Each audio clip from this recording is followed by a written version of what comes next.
Good morning, good afternoon, good evening, whatever time of the day you happen to be watching us here at Starkey Farmstead. I want to talk to you guys about a couple of things.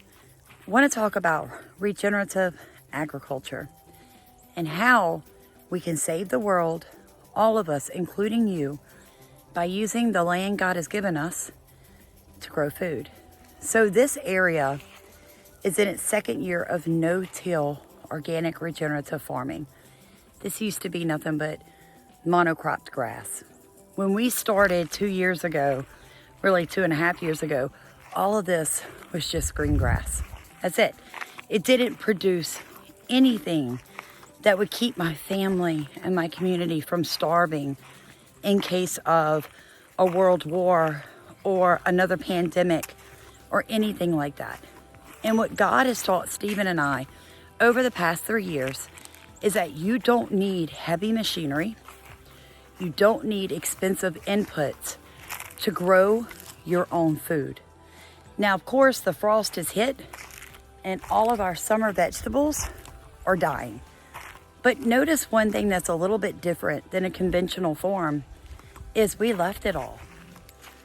All the dying material's still there. Why?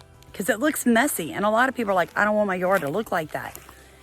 Why we left all of this is because as these plants are dying, as their roots are dying, the microorganisms in the soil are eating all of that dying material. It's pulling in earthworms and peel bugs and beetles. It's pulling in all the little miners and tillers of the earth. They're coming in and they are preparing for winter. Now, we will eventually move all the trellises and knock down all the tall, dead material to the ground, throw out cover crop seeds, water it really well, let those come up, run a lawnmower back over them to dice them all up, and then we will cover it with a tarp for about 8 weeks in the winter, most of January, all of February, and part of March. All of this will be covered with black tarps. And that those tarps will be pulling in the heat, pushing it down into the soil, and keeping our soil just above freezing in the coldest winter months here in zone 9A, 9B. So when I'm ready to plant in spring, I'm gonna pull these tarps back, pop my plants, my transplants and my seeds in the soil, and just start all over again. This is how we don't have to use commercial fertilizers, because the plants that you see dying had to pull nutrients from the soil to build themselves. Well, as they're dying, they're allowing those nutrients to go back into the soil.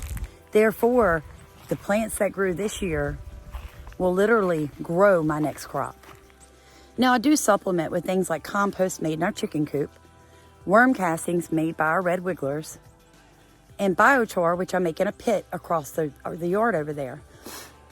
All of that together, plus the rabbit manure, is the only fertilizer that we use all year long. All of these systems working together. Now, when you first start, it can be super confusing. And when you accidentally click on a video of somebody that's been doing these systems for 20 or 30 years, you're going to feel very overwhelmed. Because they're talking about things that you don't know what they're talking about. You're like, oh my God, what kind of cover crops? And then when you look into cover crops, you got to know what time of year they're best for, because they've got winter oats and they've got summer oats. You have to know when to harvest them so that they don't go to seed, and you have to know how to plant them. And guys, it can be super confusing. So I encourage you to go back and look in our playlist called No-Till Organic Regenerative Farming. Start there. You will see what this looked like 18 months ago and how it has progressed, how we actually started our no-till. It's so simple, you guys.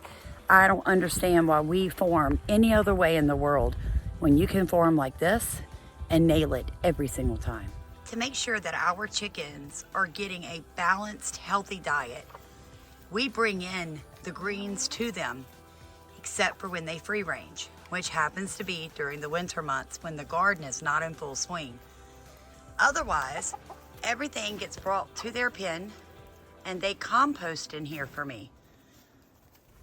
So the video that I'm fixing to show you guys is going to talk to you about how your meat is processed in the grocery store.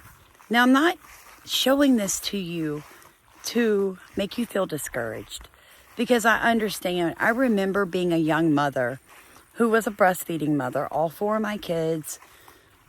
And I remember trying to feed them as healthy and clean as possible. But I knew so little. And the information that we were getting, even back then, was overwhelming. And I remember just thinking, I'll just buy fruits and vegetables. They'll be okay. And they are okay. My kids are amazing. But I wish I would have known more. So what I'm going to show you is how store-bought food is processed and packaged. What I want you to understand is when you buy from a local meat market in South Louisiana, that would be somewhere like Cotraire's, they don't gas their meats before they freeze them. When you buy from a local gardener, you're actually going to get less chemicals than what you're buying in a store. Now, a lot of people always ask me, but what about organic, Sam? You guys, if organic foods are grown in California or Utah or England and then shipped to the United States, they must be covered or preserved with something, or they're not going to survive the shipping. So even if you buy organic foods and you go to your local health store to purchase them, if you're in Louisiana and those foods were grown in California, when they are packaged or when they are picked, harvested, they're going to spray them with some form of an agent, usually something that's got like a formaldehyde in it.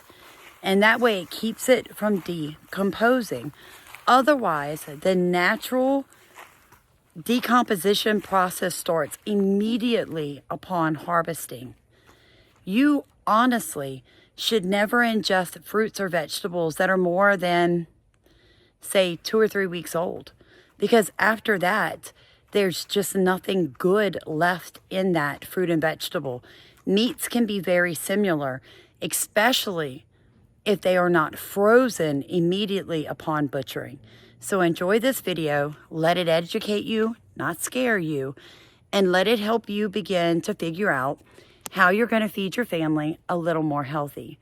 God bless you. Please like, comment, and subscribe, and welcome to Starkey Farmstead. Lamb out at room temperature. One was gas-packed, the other no gas. After a few days, the untreated meat turns a dark, unappealing color. But the gas-packed meat stays red, even after being left out for 8 days. The only visible sign of spoilage is the package puffing out and a bad odor when opened. We had the meat analyzed in a lab, and it's no surprise that both cuts are loaded with bacteria. The color of the meat doesn't necessarily indicate it's fresh.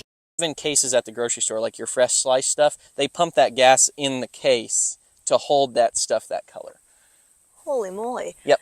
Because even like we were talking about your eggs earlier, that your egg yolks are more orange, and I've heard that other farmers, they can use marigold to make the yolks more orange.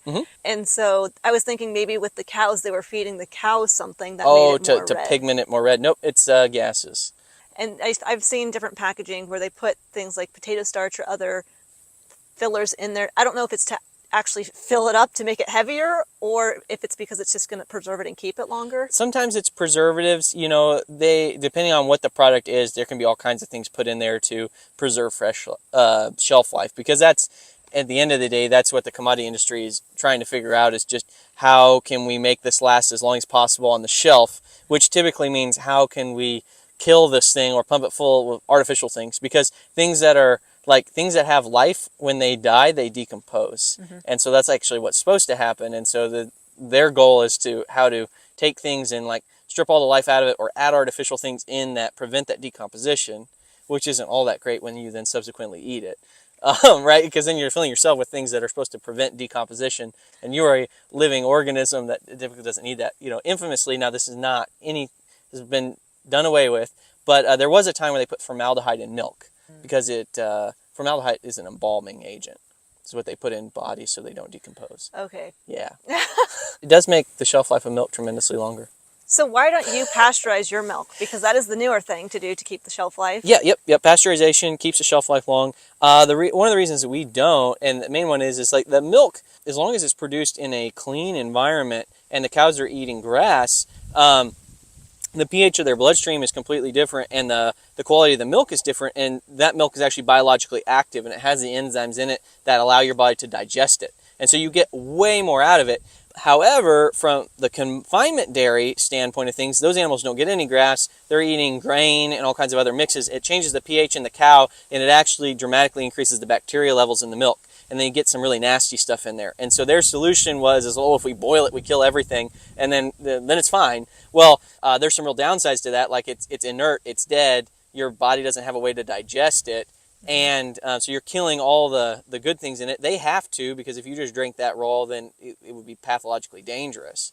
But on our animals, eating grass, their body's pH is different. They don't have those bacterial strains. In fact, what they have is cultured bacteria. It's good, like what you'd have in yogurt and things. So it's actually great for you. And so that's the reason that we don't. Though interestingly enough, with milk going bad or preserving shelf life, our milk has a much longer shelf life than pasteurized milk, because our milk does not actually sour. Conventional milk, when you pop the lid and you hit it, and it's like, oh, when it's bad, it is bad, pasteurized milk. And the reason is because what finally grew back in there are really nasty bacteria, and it makes an awful smell, and it's telling your body, don't drink this. Our milk actually just becomes kefir. Yeah, it becomes kefir. It just ages. So it starts going through a fermentation process, and so it's just turning into, first it goes to milk, and then it's going into kefir, and then more of a yogurt form, and then eventually a cheese form. So all the way along, we have people reach out and say, hey, how long is it good for? And it's like, well, actually, eventually it'll turn into cheese, but it's not going to go bad,